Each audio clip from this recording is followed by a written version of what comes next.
Hey, what's up, guys? Tonight I'm going to be doing a review of Hero, the major studio debut from country music singer Maren Morris. Wouldn't be wrong to call this her first album. I mean, she has a couple of independently released albums dating back about a decade or so, but this is obviously her first major debut, and for sake of the argument, we'll call it her first album. That being said, what an amazing first album this, along with Granger Smith's Remington, which I also reviewed. I'll have that in the description down below, the link to it. That album and this album, easily the two best country albums so far this year. Probably the two best albums I've heard across all genres this year.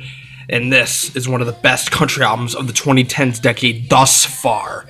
Might be a bit of a stretch to say that, but I mean, it is just my opinion. But I proudly and wholeheartedly stand by that claim. This is something that I feel is unprecedented. Maren Morris broke out just this past January with her hit single My Church. Took the airwaves by storm. Fast forward 5 months later, she's got her first full-length album, Hero, and man, do I love what I see. It's amazing what such a new artist can do, showing up like a veteran, honing in this fresh and unique version of country that some would argue isn't country, some would argue is bereft of traditional country sound. But that's okay. It's Maren Morris is not going to pander to commonplace conventions of country music, using pop, rock, and R&B overtones to make this really cohesive album is the bedrock of Hero. And again, it's the best album, arguably the best album I've heard this year, probably the best country album I've heard in the 2010s decade thus far. And there are so many reasons why I say that. Excuse me. Morris does not underutilize the instrumentals. She doesn't hijack the pop and R&B overtone that you hear throughout this record. And the lyrical content is actually really great, even though there might be some lyrical content that is maybe a bit commonplace of country music. Maybe the average Joe like you and me can find solace in. Maybe that would turn some country detractors further away from country. But I have no problem with it at all. I mean, we take a look at tracks like My Church.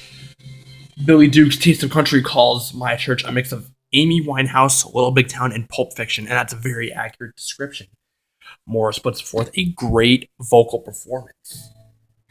The Dallas native has a voice perfectly suited for the country pop shown before the listener's ears, and the same truism takes precedence on tracks like Sugar and Rich. By the way, I wrote a review of this on Sputnik, so I'm kind of reading off that because, you know, I'm better at putting this into the written word. But yeah, there's a bit of a No Prisoners lyrical approach on the first three tracks down, particularly My Church. And her voice perfectly suits it. Morris, again, as I said, a Dallas native, it's a hand-in-glove fit. I couldn't picture a better vocalist for these songs, for this lyrical content than Morris. And the end result is just nothing short of extraordinary. She's got this elegant voice. It's a little bit different, and the music at times is pretty raw. But at the same time, it pulls off the unique feat of being raw while still being spit polished and being, again, fresh, unique, and just new. Breathing life into country. Maren Morris is saving country by being so much more than country.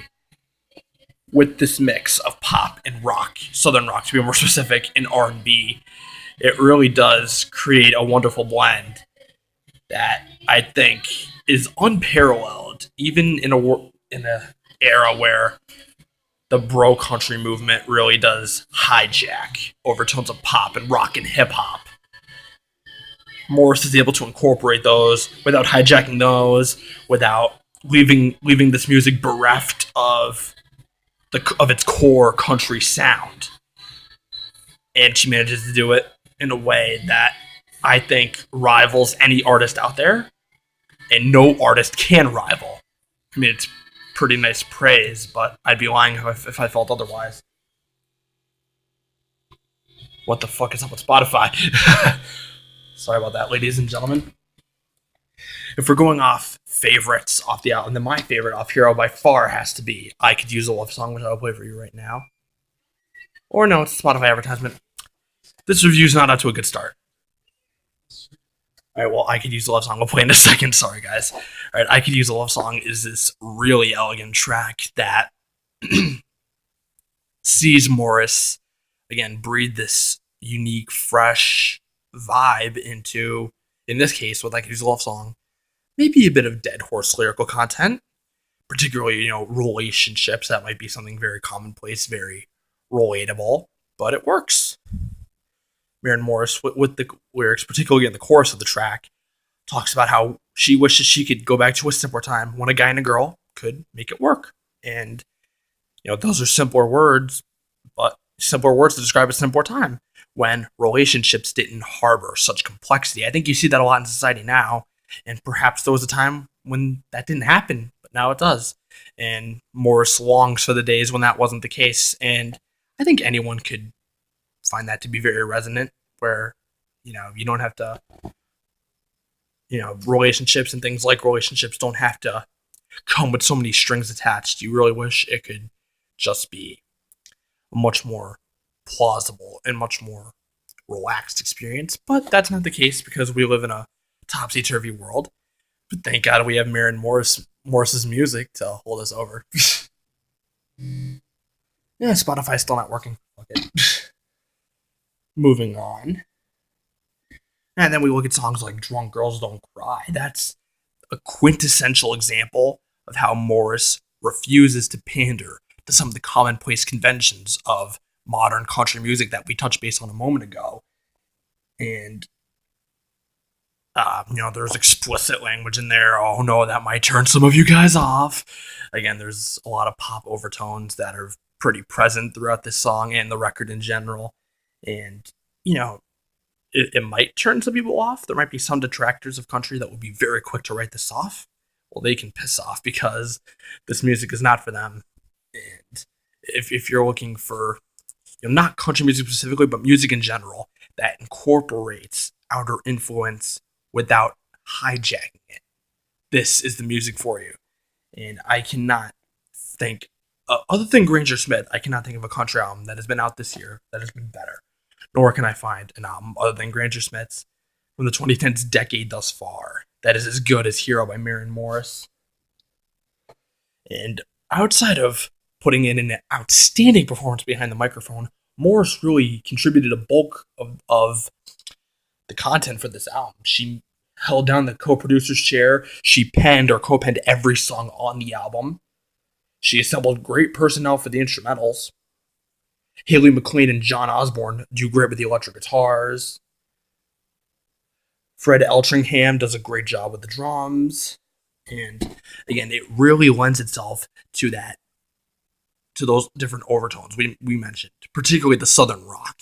I think if out of those three that I mentioned, if any of those three were the most prominent, I'd say it's a tie between pop and Southern rock. Because again, Morris is a Dallas native, so the Southern rock kind of lends itself to this music, and it works in spades.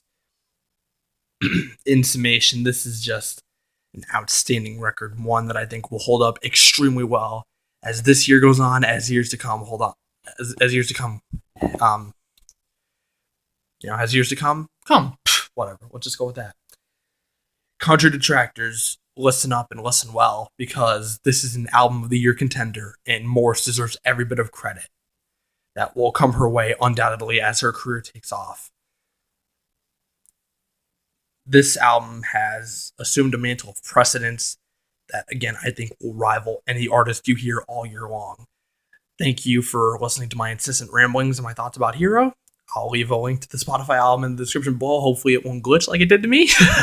Like, subscribe, comment, share, and I'll see you guys later.